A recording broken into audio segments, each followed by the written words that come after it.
Good, thank you. So we'll go ahead and start our panel. I want to thank everybody for joining us. I want to welcome you to our panel entitled Taking on Tech, Is Regulation the Right Tool to Fight Censorship? My name is Zach Whiting. I'm the new Senior Fellow of Technology Policy here at the Texas Public Policy Foundation. Just to briefly frame the conversation today, some folks would argue that content and viewpoint discrimination, censorship, deplatforming, and the like are a grave threat to the free speech rights of hundreds of millions of Americans. Others would argue that the First Amendment protects the rights of tech platforms to moderate or limit speech, and that government interference distorts the free market and has caused more problems than it has solved. At a time when robust and nuanced discussion seems impossible, I believe that we need more fair, candid, and open discourse in society. Concerns over censorship are just a host of issues that we see in technology news reporting: private data collection, privacy concerns, hacking, ransomware, identity theft, deep fakes, fake news, anxiety, depression. The list goes on and on. But I believe that technology has the potential to do so much good for individuals around the world, regardless of their age, location, or socioeconomic status. So, how do we limit the bad and unleash the good? Should the free market reign? What role should government have in this, if any? Is regulation the right tool to fix this? Is it changes in state or federal law? Is it changes in societal attitudes towards the role of technology in our lives? Is it innovation and entrepreneurism to develop a new era of technology that emphasizes privacy, autonomy, dignity, and decentralization? Or is it some combination? That's what we're here to discuss today. We have a tremendous panel here with a diverse range of experience on law and public policy. I think we're going to have a well-rounded and wonderful discussion. So enough from me. We'll introduce the panelists, and then we'll get into the discussion. Senator Bryan Hughes represents District 1 in the Texas Senate. I am formerly a state senator from Iowa who represented District 1, and District 1 always means you have the best district. So Senator Hughes previously served in the Texas House from 2003 to 2017. He was born and raised in East Texas and maintains a private legal practice. He is a highly accomplished and recognized leader in the conservative movement, and he serves as the chairman of the Senate Committee on State Affairs. Scott McCollough, our next panelist, has practiced communications and internet law for 38 years with a specialization in regulatory issues confronting the industry. His clients include competitive communications companies, internet service and application providers, public interest organizations, and consumers. And last but not least, our third panelist is Rachel Bovard, who is Senior Director of Policy at the Conservative Partnership Institute. She has extensive experience in the public policy world, is a prolific writer, and is one of the most influential young leaders in the conservative movement. She previously served as Legislative Director for Senator Rand Paul, worked at the Heritage Foundation, and currently serves as Senior Tech Columnist for Federalist. So please join me in a round of applause to welcome our panelists.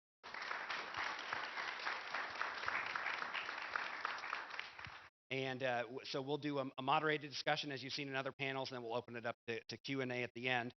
My first question would be for Senator Hughes. I also worked on some of these issues in the Iowa Senate, and so I want to thank you for your leadership in taking on these issues. My first question, maybe two questions, but it is, one, how do you view the role of government, specifically the states, in regulating big tech censorship? And then sort of that philosophical framework, can you tell us about some of the recent bills that you've worked on in the Texas legislature?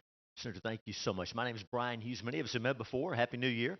It's good to be back. It's good to be inside this morning as well. So thank you guys for this. And so everybody up here, and I expect everybody out there knows more about this than I do. I'll just share with you what I've learned and what I'm trying to get a handle on. I don't think anyone with a straight face would try to deny that there is a bias in the content moderation policies of big tech. But we realize this is not just about bias against conservatives. This is about free speech, right? This is about that open, robust debate. And as conservatives, we have become the classic liberals, right? We are for the debate. We are for an exchange of ideas. We're not trying to shut up our enemies. We welcome the discussion because we believe our ideas are right. And one of the great benefits of free speech is if I'm wrong, I want to know it. I want to see what you think. I want to learn, right? And in that exchange of ideas, the marketplace works and we get to the truth. Now, that broad concept of free speech is a uniquely American idea, which is under tremendous attack and has it really been undermined in so many ways. In this context, though, in this context, we all acknowledge there's a problem. I think. I think regardless of what we think the solution is, we acknowledge there's a problem with big tech censorship. But what to do? So as conservatives, as you noted, most of us are pretty big on property rights and pretty big on letting business do business and without the heavy hand of government interfering. And so maybe our initial response is, if you don't like what Facebook is doing, go somewhere else, right? And we get that. I think we've all realized the problem with that is, where are you going to go? And I know Scott's going to talk about some of this. There are many options that we can continue to pursue, but I think we have to acknowledge, as conservatives, at least I have, that these companies, this handful of companies that control so much, have become the new town square. That's where we go to hash it out. That's where we go to exchange ideas. And even if we don't like that, there is no way to get around the fact that they are, for all intents and purposes, a common carrier, right? It's an old English common law concept, and they teach this at law schools, not in other places, but it's an old concept that we recognize in the modern era. Your cell phone company can't cut you off because of your religion. Your cable TV, if you still have cable, they can't cut you off because they don't like your politics, because they're common carriers. They've chosen to enter into this realm. The government regulates them as such to make sure it's in a level playing field. That's what these companies are. And so in Texas, how we responded, we did not want to create a new agency that's going to regulate big tech. It occurs to us this is at the essence about free speech. And so we have the blessing in America of over 200 years of jurisprudence on free speech. Our courts have been weighing these things and sifting them out, what's allowed, what's not allowed, to allow as much speech as possible. And so it made sense to us to use that court system, to use that body of law, and apply that in this context. And so in Texas now, after House Bill 20, in Texas, if you are punished because of your viewpoint by a social media platform, you can bring suit against them. Now we have a problem because there's a federal law that gives them great protection, Section 230. I'm probably going way too long, but I'll shut up in a minute. But Section 230 gives them great protection. They get to have it both ways. They get to act like a publisher and make content decisions, but they're not held accountable like a publisher. They have it both ways. And so we had to draft this bill very carefully to get around the really bad federal law that's in place. And we believe, with the help of some smart lawyers and a lot of prayer and smart people, many in this room, we've gotten there. And so this bill says in Texas now, if you are punished, if you're deplatformed, pushed down, knocked off because of your political speech, your religious speech, your views about health care, then you can bring a suit against that tech company in any court, any county in Texas. And if you show that you have been discriminated against based on your speech, then you get an order from the court where they have to put you back online. And by the way, Facebook has to pay your attorney's fees when they do that. And so we think that's a good remedy because it plugs into this existing body of free speech and First Amendment law. Again, it's a big hurdle as conservatives. It's a big hurdle as conservatives to say, should we regulate these companies? Should we subject private companies to this control? We do it in common carriers, and I think we all agree. If tomorrow morning, if the major airlines tomorrow morning said, okay, no Republicans can fly on our planes, I hope there's no one in this room who says, oh, that's okay, we'll start a new airline. I hope nobody, bless your heart, let's have that. I believe in free speech. Let's have that discussion too. But in the meantime, let's make sure that there's a level playing field in those limited areas. We have the benefit. We have the benefit of American jurisprudence, and I'm going to close with one quote on this. I know I'm kind of a redneck and a trial lawyer and all that stuff, and so I'm a little suspect. But I'm going to read you a quote about these companies as common carriers. And Tom, you'll appreciate this. I know you've read this. This is here's what this judge says. Much with these concentrations give digital platforms enormous control over speech. It changes nothing that they are not the sole means for distributing speech or information. A person always could choose to avoid the toll bridge or the train and instead swim the Charles River or hike the Oregon Trail. But in assessing whether a company exercises substantial market power, what matters is whether the alternatives are comparable. If the analogy between common carriers and digital platforms is correct, then an answer may arise for dissatisfied platform users who would appreciate not being blocked. Deal with restriction of the platform's right to exclude. Now, I was quoting a guy named Clarence Thomas. I think we all agree he's pretty big on the Constitution and free speech and the role of government, and he's not the only one. Conservatives are coming to this conclusion. You're going to hear from some real experts on this, but once we cross the line of the fact that we have a role to play, we get this right. So that's the law in Texas. A federal judge here in Texas tried to block it. He blocked part of it. He's the same judge that tried to block the heartbeat bill, and we're going to the same Fifth Circuit that upheld the heartbeat bill, and we'll be back, and we're optimistic. Texans will have the right to get back online and exercise free speech. So we're making real progress. Thank you.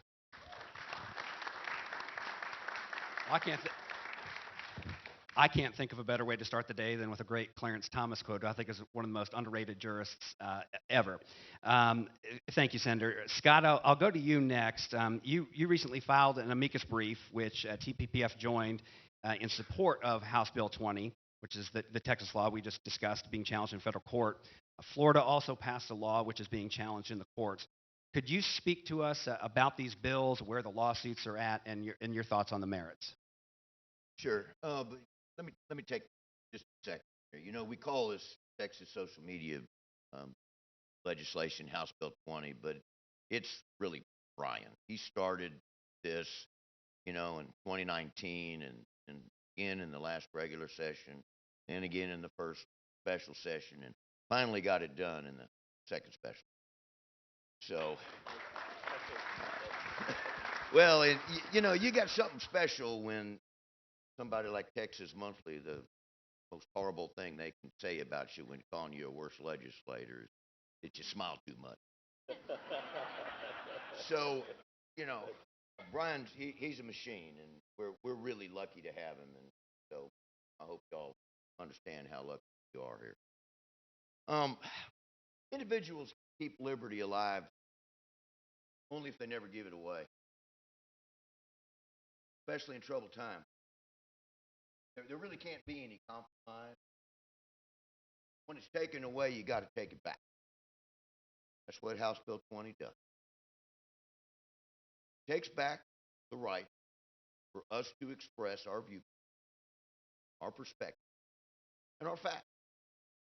My client, the Babylon Bee, can, you know, post its religious, conservative satire.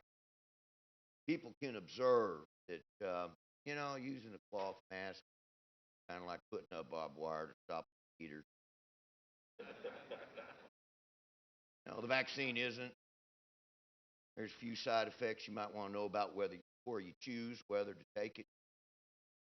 You know, the schools, they're inculcating our children, ones they don't successfully abort. You know, these are the sorts of things that folks have a right to talk about. And if the left had an answer for it, then maybe they'd be more inclined to debate it in a fair fashion, but they don't. The left and their flying monkeys in the media can't have infectious ideas like liberty out there. And so this social media censorship is their back. Now, this bill has a lot of specifics, but there's really only two major parts. First is it's a regular consumer protection. Social media companies have to disclose their practice. Plain English, something regular people read and understand. Not in small print that, you know, just unintelligible to a normal human being. They have to have reasonable practices, internal practices, a place you can call or email when you got a problem with something they've done and work it through the process. And it's normal. Every state has a Deceptive Trade Practice Act, and this fits neatly in. And so we don't think that Section 230 of the first bars. Of course, the more important part is the censorship part, and yeah, there's some issues there. You know, there's a First Amendment issue, and whether folks can be held liable to what that means for the decisions they make when they either allow or don't allow something on a social platform. And yeah, as a conservative, I do kind of have a problem. You know, I'm an administrative lawyer. I became one because I kind of figured the government was the enemy, so I needed to kind of have at it right there in their bowels. So I don't like regulation any more than the next guy. But what folks got to understand is that the internet is what it is today because of conservative principles. There was a conscious choice made to not regulate above the communication layer, the telephone line. And we are the ones that allowed this industry to grow and prosper and ultimately become kind of like monopoly. And now they're turning on DirecTV, just knocked One America News Network off their platform. Y'all know about all the things that are happening on social media. You know, I don't have to tell you about that. And so, you know, we've got to seriously consider our children have turned against us. What are we going to do? Well, we need to fight back. And regulation is one way to do it. And like Bryan said, you know, the notion of common carrier, it's ancient. In fact, it goes even before English time, all the way back to the Roman Empire. We've had common carriers who are required to accept all comers on neutral and non-discriminatory basis, on fair and reasonable terms, enforceable in a court of law. And so there is a legal basis for the proposition that these folks who hold themselves out as neutral conduit need to be treated like the neutral conduit they say they are. And when their terms and conditions don't say no Republicans allowed, no conservatives allowed, Christians can't say what Christians believe, and that's not in their terms and conditions, then we get to sue them over that. Now, you know, this current bill in Texas, and it's got some similarities to the Florida bill, but also some very significant differences. We think it's easier to defend, and we're hopeful that the Fifth Circuit will agree. Like Bryan said, it's on the district court stated. There's a motion to lift the stay that's pending before the Fifth Circuit. We just got finished briefing that. Merits briefing will start before the Fifth Circuit here in the next month or so. Hopefully we'll get a decision on the stay before too long, and we'll know what the Fifth Circuit thinks about it. The 11th Circuit, there was not a stay request. They just proceeded to merits briefing. Briefing has continued, has been finished there. An oral argument has been set sometime in April. So, you know, if they decide that in a regular course, we'll have a decision from the 11th Circuit maybe sometime later. And, you know, if we're lucky, maybe something similar from the Fifth Circuit. There's a bunch of other cases out there. You know, President Trump kicked off all these platforms. He originally sued in California. It got moved. He originally sued in Florida. It got moved to California. He's got a motion for injunction that's pending, and they're briefing that, and they just got finished briefing the motion to dismiss. Science journalist Alex Berenson got kicked off. He's got a lawsuit going. There's other similar lawsuits. And all of them, really, it's all about the Fifth Amendment and the extent to which this 230 gives these folks freedom to do whatever they want, no matter how wrong it is. Now, you know, the main thing here is, as conservatives, we either regulate or we try to find alternative platforms, or we do both. Now, I think we should do both. I think we should do like Rand Paul did, fire AT&T, move to somebody else. It's a little bit more friendly. Follow these conservative lawmakers and thought leaders over to the new platform. Those of you who are employed in high tech, some of these companies, maybe you might want to find a more values-oriented employer. Because I tell you what, if half of these platforms customers left, and if all of their productive employees left, because they're the ones that do all the work and really innovate, and they wouldn't last very long. Now, the left wants us to be subjugated. I think we just need to say no to all them and advance their agenda. Fire them where you can. Insist on your rights. Speak in public forum for so long as you can. For too long, I think that we will prevail. But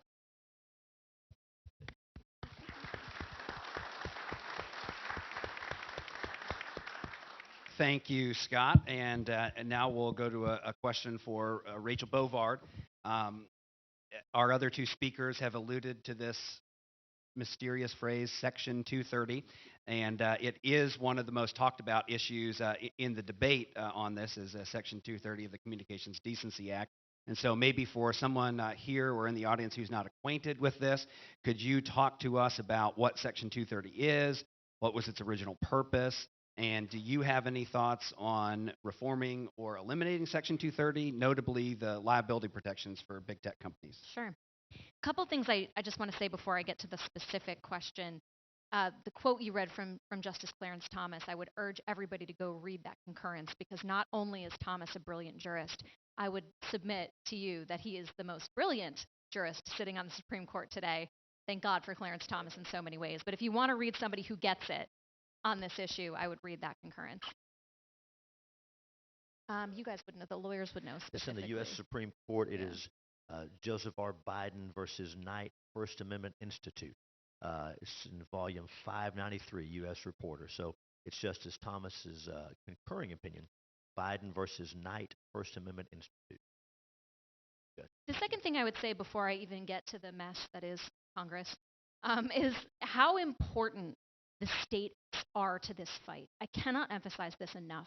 What's happening at the states, this is the beauty of our federalist system, is they are iterating, they are thinking, they are bubbling up the most innovative and creative ways to deal with this threat. And so often, what happens is that the states are the tail that wags the dog at the federal level. Congress, in so many cases, will not act until pushed by what's happening at the states. So from the creative legislating that you all are doing to the state attorneys general, which have in many cases been led by Texas. If you want to read an amazing lawsuit, read the one brought by Texas on the Google ad tech.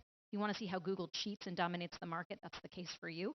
But they are doing yeoman's work at the state level, so thank you. And thank you for supporting them in that work. And then finally, I wanted to touch briefly on something Scott mentioned, which is this idea of building our own alternative platforms.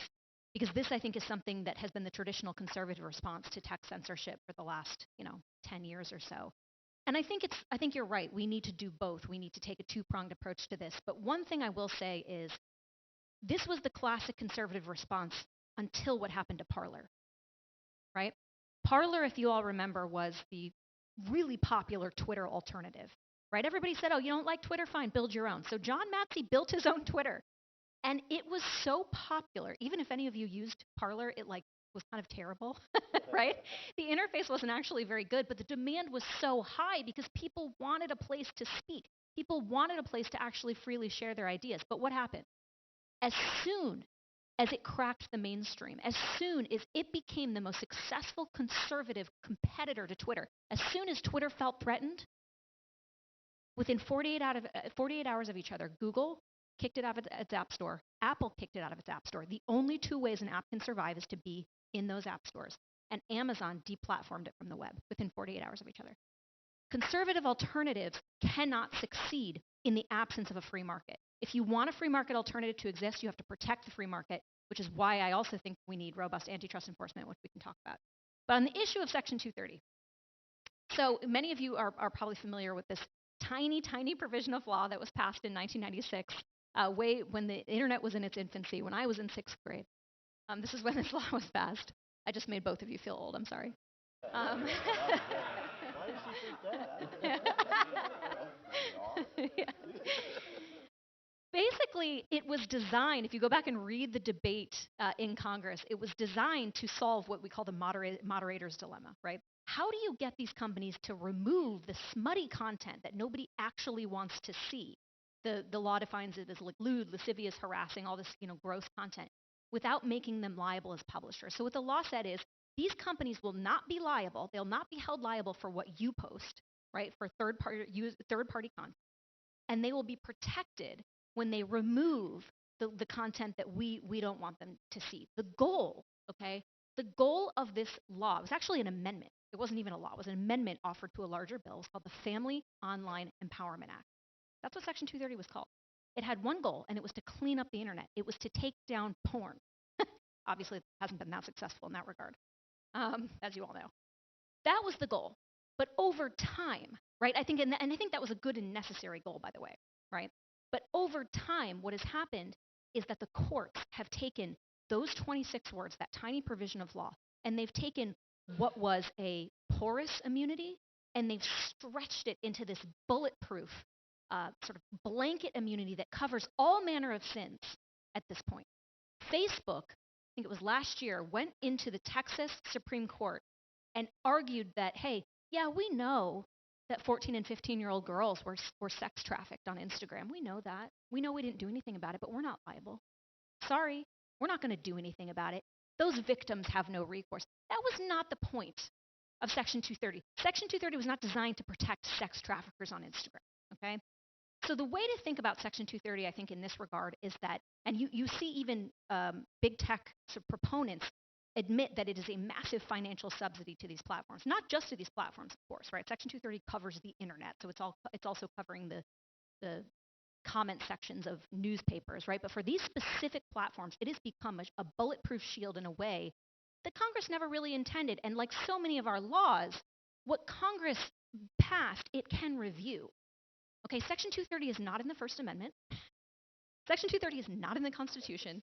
It is a law that Congress can revise as it sees fit. And that's kind of where we are in this debate now. We want to keep, that incentive, that protection for these companies to take down, again, the stuff we don't want to see, while at the same time making them feel a bit more responsible for the findings of that law, which say that we should create a flourishing area for debate on the internet. Thank you. Thanks, Rachel.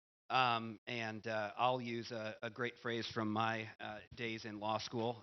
We'll say that we've opened the door on a question about antitrust. And I did have a question on that written down, and I'd like to hear from any of the panels that would like to talk about that. So there's sort of two ways we can look at this. On one extreme, you have the argument that we should do nothing, let the market reign. On the other end, we have people that suggest we should apply or tighten antitrust laws, limit mergers and acquisitions, even bust up companies and that sort of thing. So those are sort of the two extremes, and then there's this area in the middle. And then kind of within that is a moral question. Have we reached a cultural tipping point where we have these 5 or so companies that have the size of the company rivals the GDP of a lot of nations. So the broader moral question is, have we reached a cultural tipping point where we need to shift our focus to consider sort of the power of these few corporations needs to be subordinated to the need to protect the privacy and dignity and rights of the individuals? Any of the panels have any thoughts on that? I'll say, I believe the answer is yes, and it's especially in the area of antitrust and direct regulation of business. As conservatives, we're nervous about that. We're not really comfortable with that. Many of us consider ourselves maybe part of the Austrian School of Economics, and we have Friedman fans here, and we're free market folks in general, and we recognize that the market works. We also recognize that there are those situations where there is no substitute for a certain product or service, or where one company or oligarchy has so much power over the market that the free market is short-circuited. Now many of our friends on the left want to invoke this every time a company does something they don't like. And so here's what I would say. I believe we should be reticent. We should be reticent to employ antitrust laws, but they are there for a reason. And my goodness, I think we can safely say, we like to look back and say, go back 50 years ago, the list of Fortune 500 companies, not many companies on the list. We get that. The market works. It ebbs and flows. Companies rise, companies fall. We get that. We don't want to get in the way of that. We also recognize that these tech companies have so much power, so much market power, so much control, and they are so manipulating it that it is appropriate. It's not just okay. It is our duty. It's our duty to step in appropriately to protect choice, to protect free speech. I have crossed the Rubicon, man. I think we have to do that. Thank you, Senator Scott. This one I'll put you on the spot with if you want to talk about it. Is so as we kind of alluded to, there are a couple antitrust cases out there. The Google case with Texas and stuff like that. If we could maybe tap into your historical perspective on this, could you talk to us maybe just a bit about the nature of the industry, or how some of these antitrust cases today maybe compare to AT&T, the breakup of AT&T, and the case against Microsoft in the 90s? Do you have any perspective, just sort of historically on antitrust? Yeah, let me start with the trust thing, and then I'll kind of shift over to something else, and I'll start. Right. One of the problems we have here in the antitrust arena is that the current antitrust laws really don't address one of the aspects of one of the markets that these social media platforms offer. When you look at what they do, they actually participate in multiple markets as an economist would define them. They have the consumer facing, which is they offer information. And then they have where they really make their money, the advertising market. Now, I think the antitrust laws as they are today kind of can more or less address the advertising side of that, and that's what the Texas Attorney General is going at in his recent suit. But when it comes to the consumer-facing side, the product that they offer to consumers, it's free. Or said to be. And antitrust laws are all about pricing. So it's very difficult to kind of put these traditional antitrust principles into the consumer-facing market.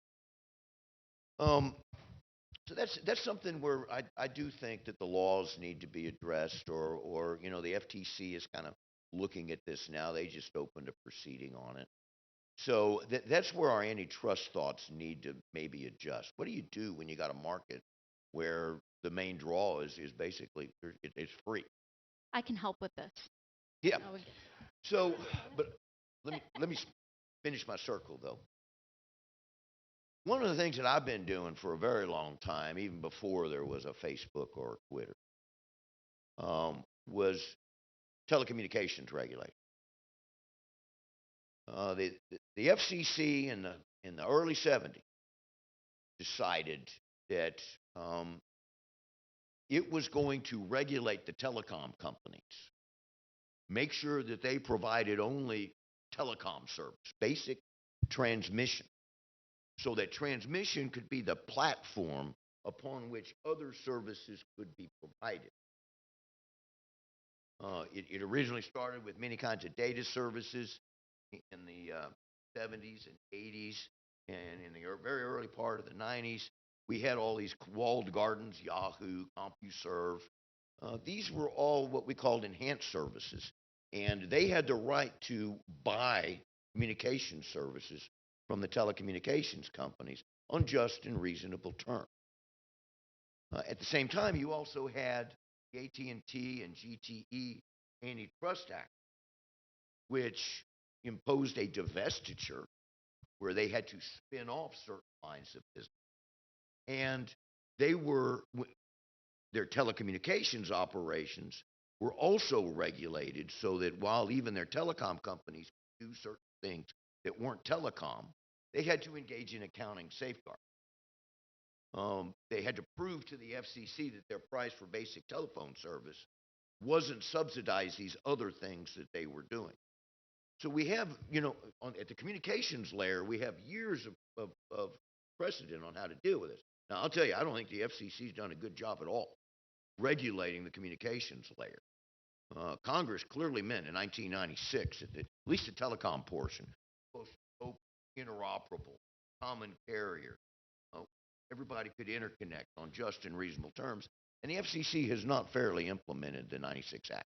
And it completely abandoned the computer inquiry regime that started all of it.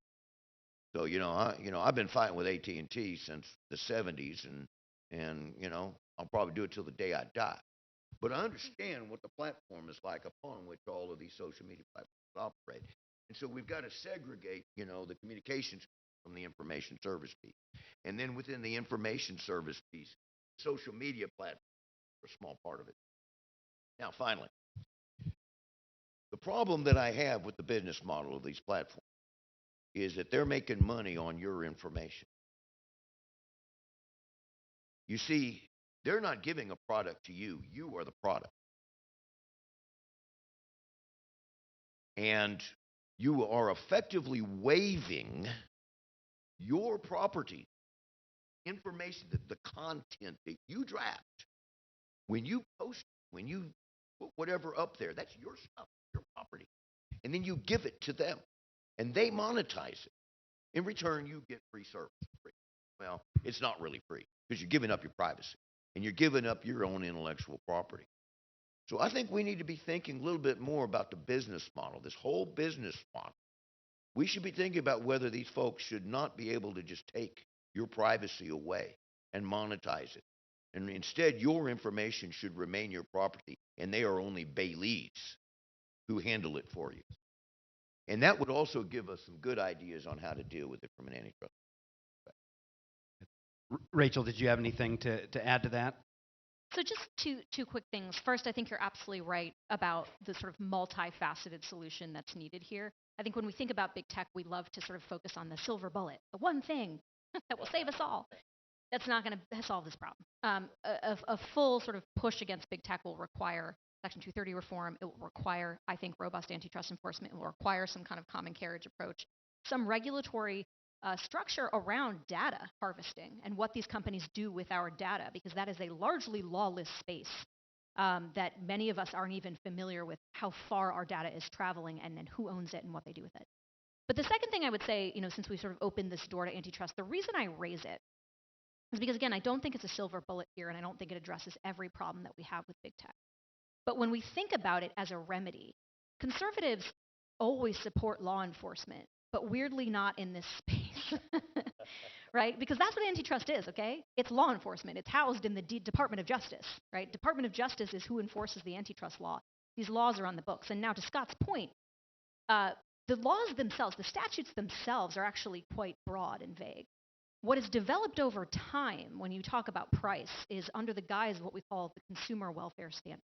I'm not going to bore you with the details because I've already spent too many hours of my life replacing other valuable information in my brain with this. But it's, the consumer welfare standard generated by a guy named Judge Robert Bork, who a lot of conservatives admire, right, for what he did. But it's not a law, right? It's a theory of jurisprudence that has taken hold in the courts, and one I would argue is actually much broader than price. That is what Bork argued. If you go read his seminal book on this issue, The Antitrust Paradox, the consumer welfare standard doesn't just encompass price. It encompasses innovation and quality and consumer choice. We say we should consider all these metrics when enforcing against antitrust, but unfortunately over time, again, like Section 230, the courts have sort of really narrowed that enforcement to price. And as Scott points out, we're dealing with markets that are essentially priceless, right? They don't have price. Price doesn't drive tech markets. Innovation drives tech markets. And so the debate that's happening in Congress right now, you'll hear a lot about the left, and they want to blow up antitrust law, and they do. I'm not going to lie about that. But there are also people on the right that conservatives have trusted for a long time, like brilliant jurists like Senator Mike Lee, who are pointing this out and saying, Congress should expand, not go overboard with antitrust enforcement, but expand statutorily the role it has so it does apply to digital markets. Because again, the goal here is to protect the free market so that it works. Because in my mind, a lot of the concerns we're dealing with are actually downstream of monopoly power. If you broke up that monopoly control, you broke the scale at which these companies exist. You said to Google, you can't filter information for 90% of the world, just 30% of the world. You could compete away a lot of the concerns that we face right now, and that, as conservatives, should be what we want. Thanks, Rachel. So we've heard about Section 230, federal law. There are federal antitrust laws. We're all waiting with bated breath to see what Congress is going to do on fill-in-the-blank issue like fixed border or comprehensive immigration reform that we've been waiting on for decades. So, yes. So we could talk about what Congress is going to do, but what I'm more interested in, and I think what TPPF is more interested in as a matter of state public policy, what can we do? So I would ask Senator Hughes, do you have anything on your radar for the upcoming session, or could you pinpoint, in your opinion, what the most important tech issue for the Texas legislature to consider next session? Thank you so much. Let me mention a couple, and you're so right about the state solution. And many times when these issues arise, our opponents, dear folks, most of them, they say, well, this shouldn't be a state-by-state thing. We can't have a patchwork. There needs to be a federal solution. Yeah, right. Like you said, we'll keep waiting for that. And so Texas is uniquely cited as such a big state, a big market, a big economy. And yes, you mentioned the state attorney general's office. What a blessing that we have the resources of this Texas AG able to lead the nation in so many of these areas. And so, one of the nice things about House Bill 20 is, yes, it only applies in Texas, but Texas is such a big place, such a big market, that if we get some results, get some relief in Texas, the tech companies will have to change the way they do business. It's going to affect what they do everywhere. But there's a couple of other things that they're doing, and you guys have touched on them. And yes, the states only have so much power. And so, again, Texas is unique because we can do things that do drive the national debate. We go to these conferences, state legislators, and we're all comparing notes. And, you know, you're going to find this hard to believe. Some people think that Texans brag too much. Have y'all ever heard that before? I don't see it. I don't. But anyway, we'll be in these conferences. We go to these state rep conferences and we learn from other states what they're doing. And the Texans start talking. Everybody kind of rolls their eyes because they're tired of us. But I've heard when we leave, they're all saying, "Now what is Texas doing again?" I'm sorry, that was kind of cocky. But anyway, it's not me. It's y'all. You're the ones that make Texas so great. So Texas is in a unique position. I hope the big tech censorship, we get some relief there. I think that's going to help drive the debate.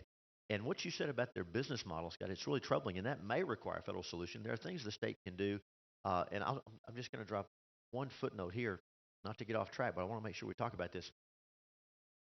Big tech is aware of what's happening here and in rooms like this, and you realize they are working hard to infiltrate the conservative movement. This is very real, very tangible. Again, good folks can differ over some of these things. We're not suggesting that people are suspect in their motives, but you should know that big tech, the companies, their trade associations, that they are hiring conservative Republican state legislators around the country. Where it's great that we have citizen legislatures, right, where we maintain day jobs, but many of these companies are hiring, they're putting on the payroll as consultants, conservative Republican state reps who go to meetings like this and say the opposite of what we believe in this room and undermine these conservative principles, even at the national level. There's a wonderful senator whom I love, former presidential candidate.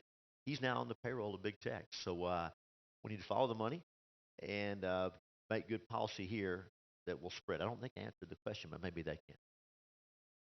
That's great. Thank you. I got the signal that we have just a few minutes left, so I will ask the hardest question will get asked all day because it's an open-ended question. We'll just give our panelists for anything that I didn't touch on. Is there anything else that you'd like to add? Well, maybe Rachel, anything else you wanna add or touch on that I didn't address?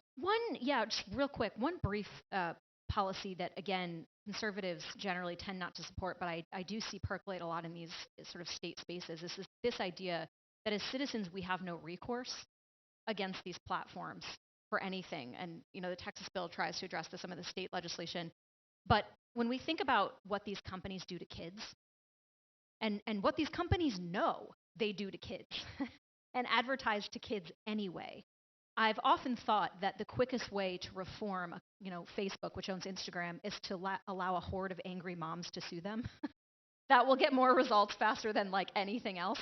So that's something just I think to keep in mind is the individual right of action, the private right of action, traditionally not a conservative tool, may be appropriate here at this point. Thanks. Scott, do you have anything to add? Well, yeah, the only thing I would say, and I don't claim this, Ron Yogobaitis is the one who says it all the time. Trial lawyers working contingent fees, they're probably the best capitalists we know around here. And, we need to start thinking about the relationship between the conservative movement and trial lawyers historically. Senator Hughes? I'll just say, to underscore the point they're making, again, as conservatives, we believe in personal responsibility and accountability. We don't like to see crazy verdicts and jackpot justice. None of us are for that. As conservatives, we are wisely cautious of that. There is a role. The Bill of Rights, Amendment number 7, talks about the right to jury trial in a civil case. Just to remind us, most places in the world, of course, don't have juries, right? And most places, when you're accused of a crime, if you get a trial at all, it'll be in front of a judge who may or may not be an arm of the prosecution. In a few places, you get a jury in a criminal case. But America is the only place in the world. America is the only place in the world where you get a jury to decide civil cases, disputes between individuals, between companies and people, and everyone's equal. Does it have to be fair? Do there have to be guardrails? Of course. But we are finding that this private cause of action in the context of election integrity, we in Senate Bill 1 now in Texas are empowering people who've been aggrieved in an election, when an election's stolen from them, they can file a private lawsuit. The DA won't prosecute. The courts won't let the AG prosecute. How about letting that aggrieved person file a lawsuit? That's often the best way to get relief to drive policy. The left abuses this. We should use it properly, and this is one place we can. I can tell you, these people are scared to death to get in front of a jury. That's why you have so many of these bought out. They cannot allow. There's a great quote, and it's been attributed to many people, and on the internet it's probably given to somebody. Anyway, no telling who really said it, but I'm not going to take credit for it. If you want to quote me, you can. But anyway, I didn't. Anyway, 3 boxes protect our liberty. 3 boxes protect our liberty. The ballot box, the jury box, and the cartridge box. And we're big on all. We ought to be, as conservatives, we believe in all 3 of those boxes. So they're all important.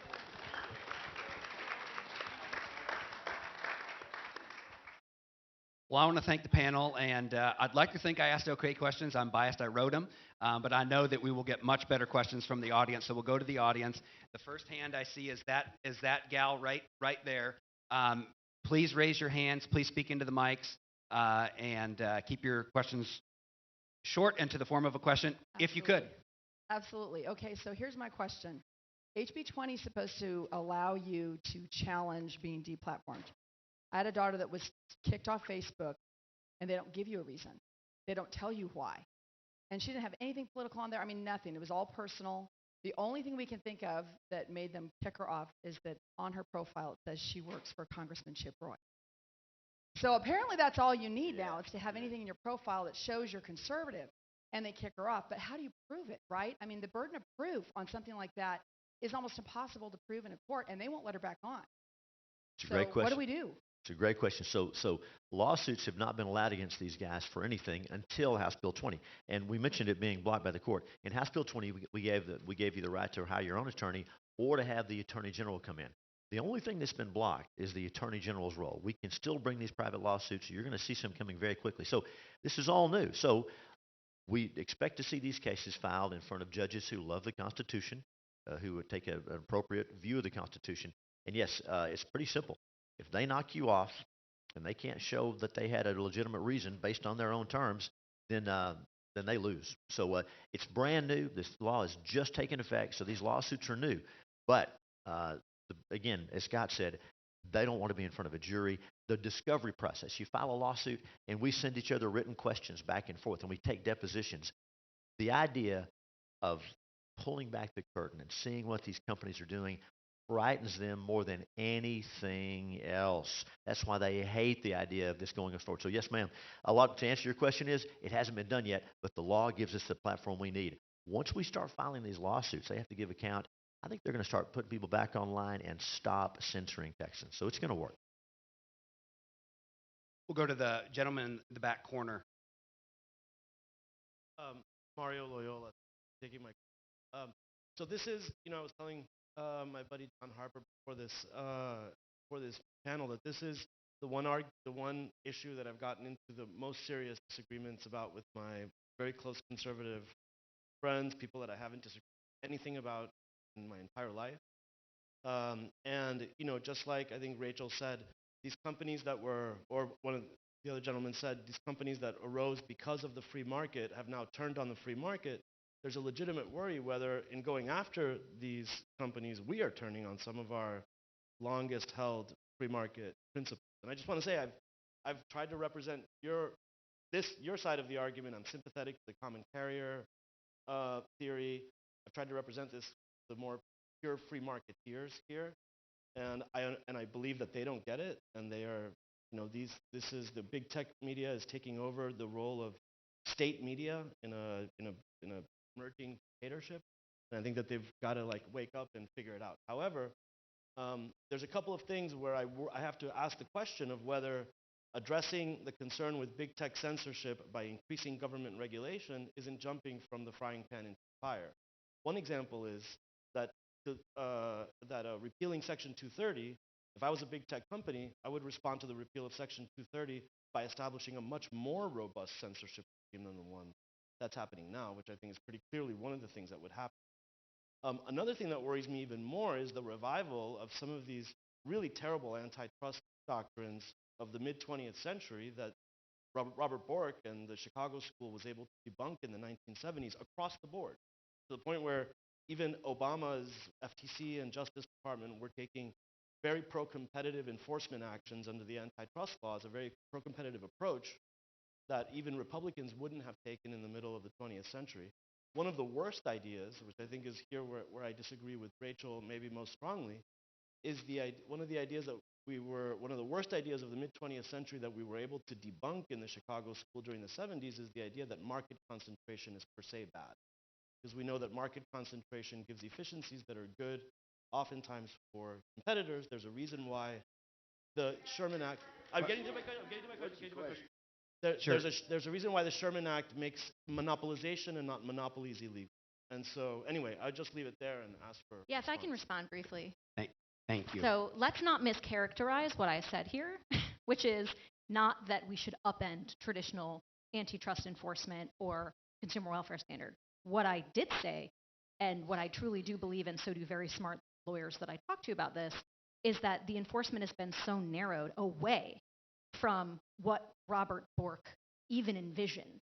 And if you spend multiple hours of your life that you'll never get back reading the Antitrust Paradox, he makes this very clear. And so I do think, I don't want to dismiss your concern, though, because I do think that what the left is trying to do is exactly what you suggest, which is to overhaul antitrust enforcement. And the problem with the statutes, the Sherman Act and the Clayton Act, because they are so broad and vague, they want to get rid of the anchor, the economic anchor to antitrust, which is the consumer welfare standard, and replace it with sort of values-based enforcement. And you can imagine how bad this would be, right? That like, oh, we're now enforcing antitrust because you don't have your woke social justice program. We don't want that.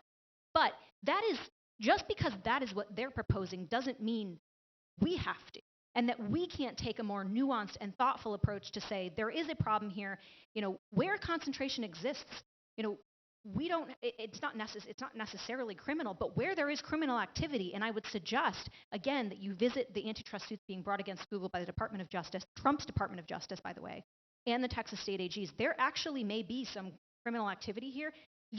You can't do that in the free market. We do not allow it. And so where that exists, we have to ensure that our enforcement is capable of taking that on. So let's be very clear about what I'm suggesting. I don't want to dump the entire economic framework of antitrust enforcement. Sure, Scott, if you want to hop in real quick, and we'll go to another question. Yeah, I want to follow up with Rachel and then circle back around to the first question. Monopolies are not illegal. It's the misuse of monopoly power that needs to be restrained. There are some, to be frank, there are some industries that are natural monopolies. They just are. The most efficient allocation of society resources is to have only one firm do it. So, monopolies are not illegal. But you got to recognize when somebody's a monopoly and when they have extreme market power, even perhaps monopoly power. When that occurs, normal consumers do not have any bargaining power as against. They cannot individually negotiate a contract. You take their terms as they are. And sometimes the industry or the player gets to change the terms at its whim, without even notice. So, let's understand one important thing about what HB 20 does, independent of the censorship thing. What the Section 2 of the bill requires is that their terms of service be clearly enunciated in ways you can understand them. And then it allows you to enforce their own terms against them. And it requires them to have an internal process. You can actually talk to somebody at the company and say, hey, took my daughter down. I got no idea why you did that. Why did you do that? And they got to give you an answer. I got to be frank. A lot of times things that we think are censorship probably isn't. It's just a mistake. The algorithm picked out a word. You use the wrong word, and you get a hold of a human being. You can get this straightened out informally without having to hire a lawyer. The ones where we need to have a lawyer is where it's really clear they're just violating their power and censorship. We need to clear away probably what's 95% of the problem, which is it's just a mistake. And that's what Section 2 does, the Consumer Protection. Next question. We'll go this gal right in the middle with the, I think, gray sweater, maybe brown. There's a coat sweater. I would like to address the problem with Google putting us all on the grid, so at any time I can be driving down the street and they know where I'm at and tell me where I should be going. They have, I am understanding, are working with China to put all the Chinese people for the Communist Party on the same grid or same type of grid. Is there some legal boundary that, we don't want to participate in the communists, being able to further dictate to people how they should think, act, sleep, when to sleep, how many kids they have, which is their past, and so, or keep control of the Uyghurs for all that, matters. And so, do we have any legal means to stop Google from going overseas and abetting the Chinese Communist Party, not the Chinese, but the Communist Party, from bringing harm to their own people? I wish we could do something about that. But believe it or not, in my view, big tech and the Chinese Communist Party happen to be our biggest threats that we face as a nation. You're talking about both of them working together, and I wish I had a better answer for what we can do. What we can do, we do have woke corporations here and some huge funds who are acting in concert with those two groups. And even in Texas, we can hold them accountable. You're going to see some litigation, perhaps brought by the state. You're going to see some state House and Senate committees doing discovery, making these companies come in, giving account for what they're doing when they're breaking the law. So we're gonna try to push back as much as we can. Very, very quickly, if I can, just really quickly, because I got to give a tip of the hat to Bryan again. For like 4 or 5 sessions now, Bryan's been really involved in individual privacy. And yes, we're very concerned about the Chinese thing, but what you don't understand is you're already being tracked right now. And that information is being used against being monitored. And it is quite often given to the federal government or the state government and used against you in many ways, even criminal sometimes, without a warrant. Bryan's been really active in at least trying to ensure that when somebody's digital information is obtained for purposes of a criminal investigation, that they go to a judge and get an actual warrant. And I hope that we will be seeing next session some more legislation on that. I don't want to give preferential treatment to a questioner, but I had a question asked to me earlier today that I think would be good for instructive purposes. Is there Dr. Porter right in the front row? I think you had a great question, and I think it would be timely, relevant, and interesting, maybe for the audience to think through. Well, thanks. It's a great group. I'm learning quite a bit. So, the censorship in medicine has been so destructive. So part of the question is there's different ways about going about using different laws. HB 20 is very interesting, but in many ways, the interference with the practice of medicine is almost, practicing medicine without a license. Is that an avenue? We had a bunch of other questions. I forget them all. Too many thoughts, but yeah. So can you use that as an approach? The interference of physicians and other scientists, actually scientific discussion, censoring it and preventing it. Is that actually an approach, because they are actually interfering in our medical care? It's really made treating COVID very difficult. Yeah, there are laws. Well said. Well said. And folks may know, we'll sure look at them. There are laws about unauthorized practice. Also, the general ban on the corporate practice of medicine. Physicians are supposed to have liberty and to use their judgment for their patients. That's not supposed to be interfered with. So I confess I haven't looked, but I'm going to look this afternoon. It's a great point. I hope we can find something there. If not, we can try to amend those laws. It makes sense to me.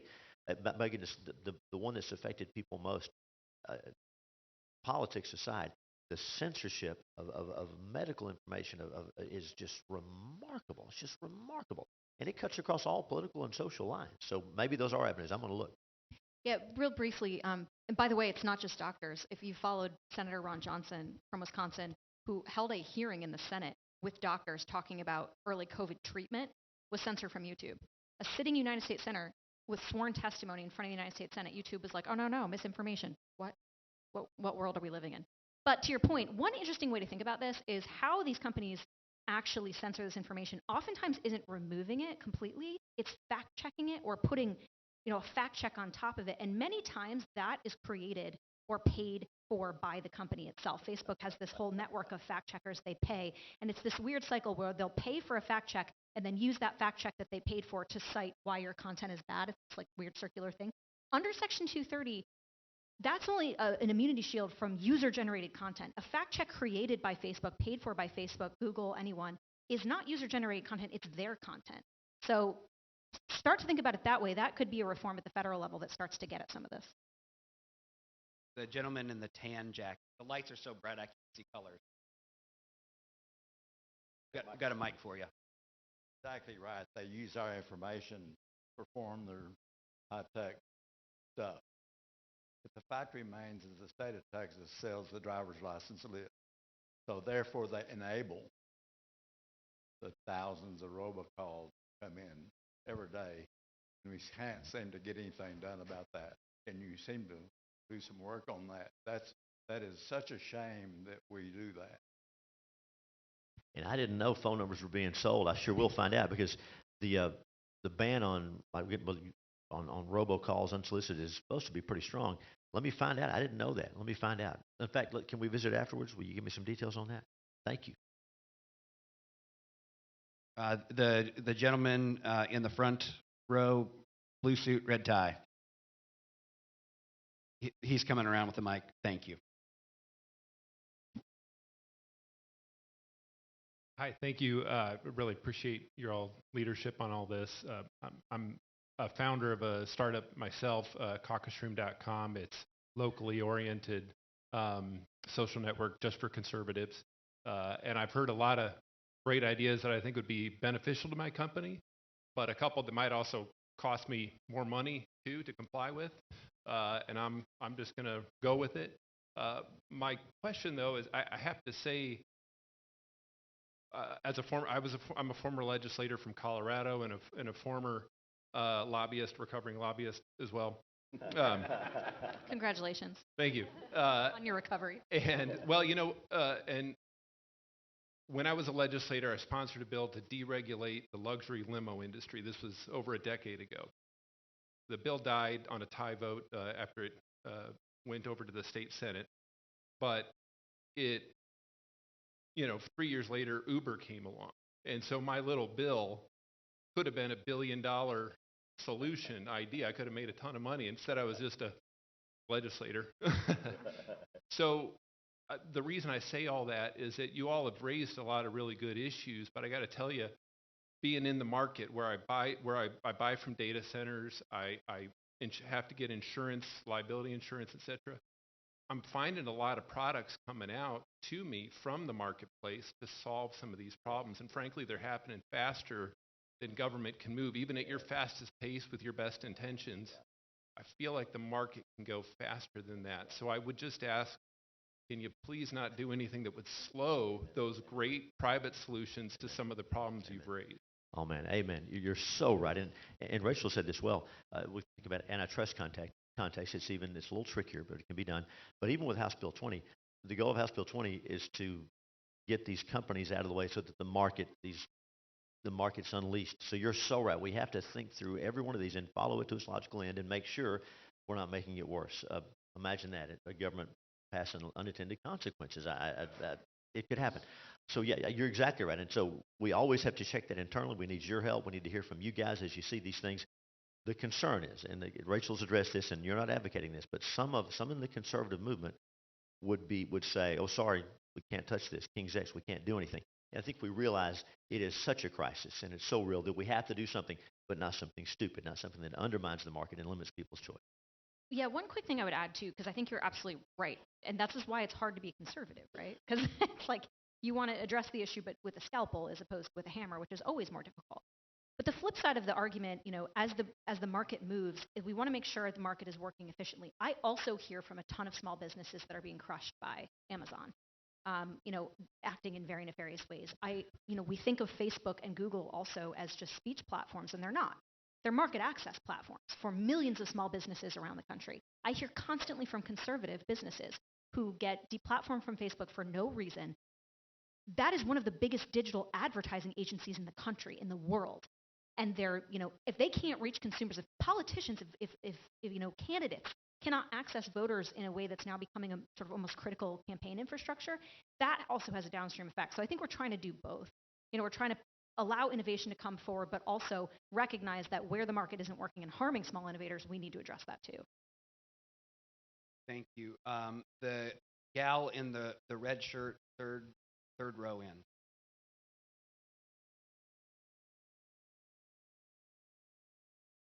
I have a question about what I consider the collusion between state and big tech and federal government and big tech.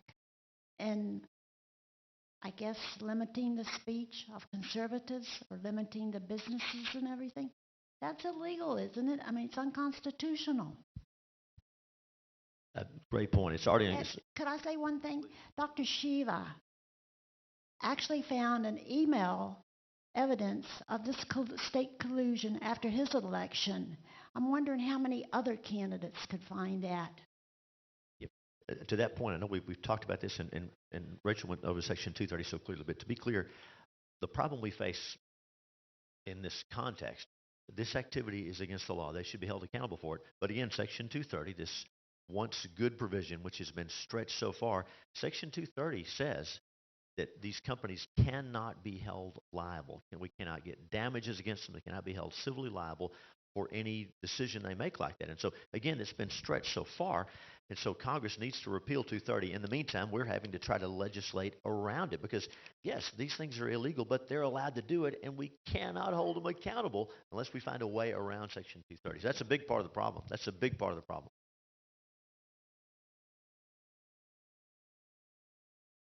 Well, the government still. Well, the problem going after the government is sovereign immunity, and so it's you can't. We try to waive sovereign immunity all the time. It's hard to sue the government. You should be able to, but the tech companies themselves have tremendous protection because of this obscure federal law that has to be dealt with. But we're not going to let that stop us. We're going to wire around it. We're going to undermine it. We're going to find a way. But it's a real problem. You're right. I'll let Scott answer, and I have the worst job in this whole weekend. We have far more questions than we can get to, so we'll let Scott go. We'll answer one more question, and then we'll have to get ready to break for lunch. The question you asked is actually being raised in lots of litigation. It's in the Trump lawsuit that's now in California. There's evidence there that government actors worked very much in concert with the platforms to censor and ultimately kick him off. Similar with the Alex Berenson case and several others. The RFK litigation, RFK Bobby Kennedy Jr. He's got a case before the Ninth Circuit where he was censored because the state basically told the platform to take him down. The beauty of HB 20, and I'm going to keep patting old Bryan over here on the back. The beauty of HB 20 is it actually provides the mechanism through which these platforms are given far more incentive to resist state censorship. Because their terms don't say, if the government calls and complains, we will take your stuff down.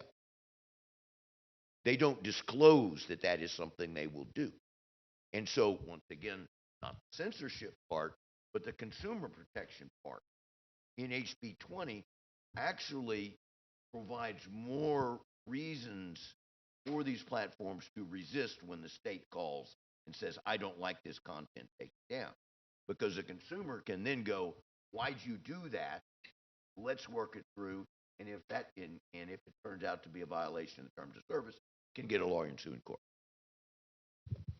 The gentleman in the vest in the third row, yeah.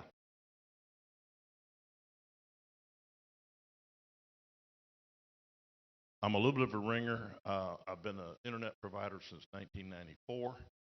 My wife and I and a precocious older son started the first internet.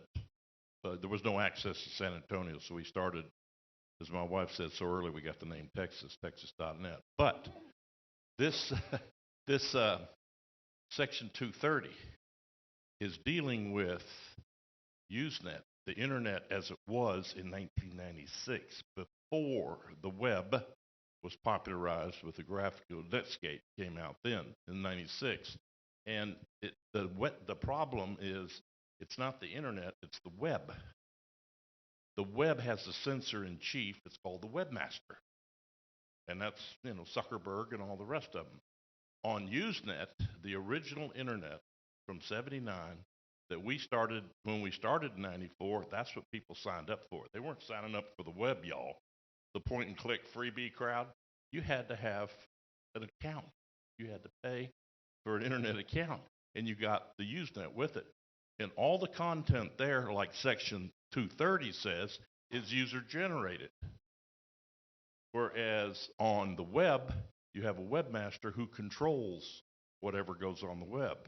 But Usenet is massive, but it's all of y'all uploading, and is not censored, except for kiddie porn. We got a service in England that tells us that, or copyright infringement. Other than that, let it rip. We're not here to censor you, talk to you. But this did not have a web interface. It was all in Unix, and it was nerdy. So the web got to where all of us unwashed could get on the internet. But the internet is a network of networks, and not just the web. It's Usenet, it's FTP, and it's mail, SMTP until the internet. It wasn't standardized. Enough said, but I had to comment. The internet is more than the web. The problem we're facing in all of this is the web, HTTP protocol, and the censor-in-chief, the webmaster, which will be Zuckerberg and Dorsey and what we're talking about. But enough said. It's not a question. I just had to make that distinction. The internet is not just the web, and the other parts are user-generated and free. Thank you. Thank you. Thank you. I'm getting the 1 minute signal. Anybody want to add anything to that? We'll wrap it up. Well, I want to say to the audience, thank you for everyone attending. I'm so glad that you all were here. We had far more questions that we can get to. This isn't the end of the conversation. This is the beginning of it. And so I look forward to speaking with you. Feel free to, anyone that has any questions, reach out to me. Senator Hughes? I talked about how big tech is coming after the conservative movement. Many conservative groups, they're trying to co-opt them. TPPF is willing to take a stand and form a new center to deal with tech issues. Don't always agree with me, but they're addressing them from a conservative free market standpoint.